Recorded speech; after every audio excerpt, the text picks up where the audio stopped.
ગુરુકુળ મહિલા કોલેજ અને અમારી આ કમિટી એમણે હંમેશા નોંધ્યું હશે કે આ જગ્યા કંઈક યુનિક છે.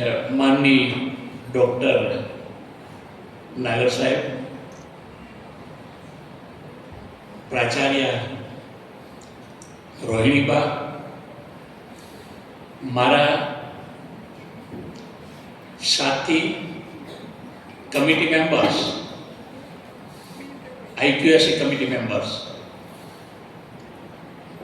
પુષ્પાબેન, સમીરભાઈ, લર્નેડ અધ્યાપકો, વાલીઓ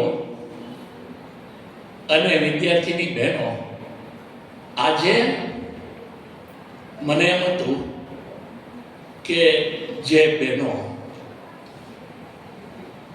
જે માન સન્માન મેળવવાની છે, એમને નવાજવાના છે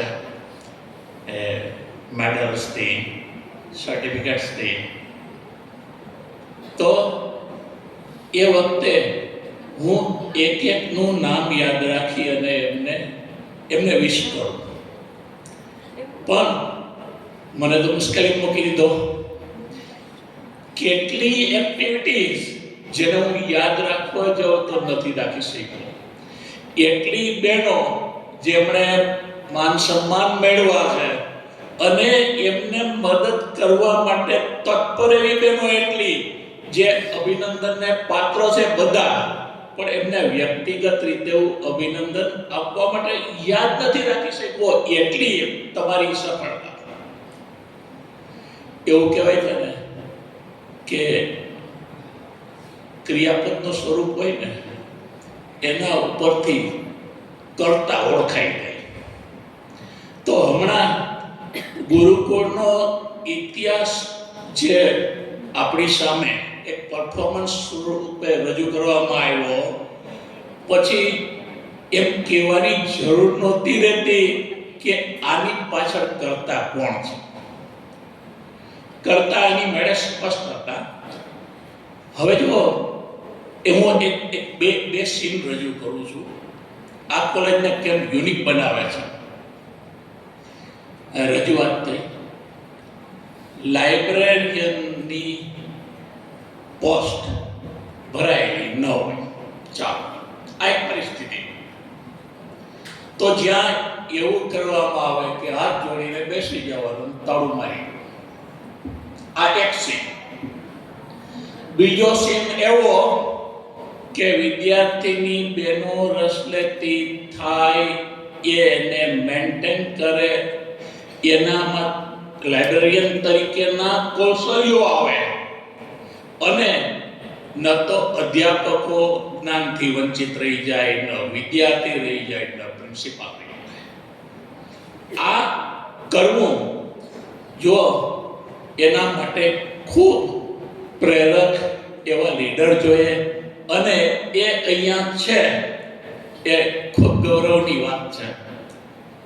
અહીંયા જ્યારે આવવાનું થાય આઈક્યુએસસી મેમ્બર તરીકે, ત્યારે હું કંઈક શીખીને જાઉં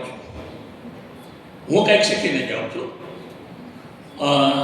આટલી આ બહેનોએ જે પરફોર્મન્સ કર્યા એમાં ખૂબ પરિશ્રમ પાડવો પડ્યો. આવું પરફોર્મન્સ કંઈ ઓવરનાઇટ થાય નહીં. ઓલધો અધ્યાપકો અને માર્ગદર્શકોએ ખૂબ મહેનત કરી હશે એની પાછળ. આ તમામને મારા ખૂબ શુભેચ્છાઓ. આપણે જો જ્યારે કોલેજમાં દાખલ થઈએ વિદ્યાર્થી તરીકે, તો સ્વાભાવિક રીતે આપણને જ્ઞાન મળે, કૌશલ્યો મળે અને મૂલ્યો મળે. આ એક્સપેક્ટેશનથી આપણે કોલેજમાં આવીએ છીએ. પણ અહીંયાથી જ્યારે દીક્ષિત થઈ અને બહેનો બહાર નીકળે છે, ત્યારે મને લાગે છે કે એમની અપેક્ષા કરતા વધુ જ્ઞાન, વધુ કૌશલ્યો અને વધુ મૂલ્યો સાથે જાય છે. પૂજ્ય સવિતા દીદી એનો સંકલ્પ પછી સમર્પણ, બાપુજીનો સપોર્ટ અને ત્યારથી આજ સુધી જે લોકોએ આ પરંપરા જાળવી રાખી છે એ તમામ યશના ભાગીદાર છે. એવું હમણાં જાણવા મળ્યું, દર વર્ષે નવા કોર્સ ઉમેરાતા જાય. હવે હું એક આઉટસાઇડર તરીકે આ વાતને જોઉં છું. કોઈ નવો કોર્સ લઈ આવવો ને એ સહેલી વાત નથી, ખૂબ અઘરી વાત છે.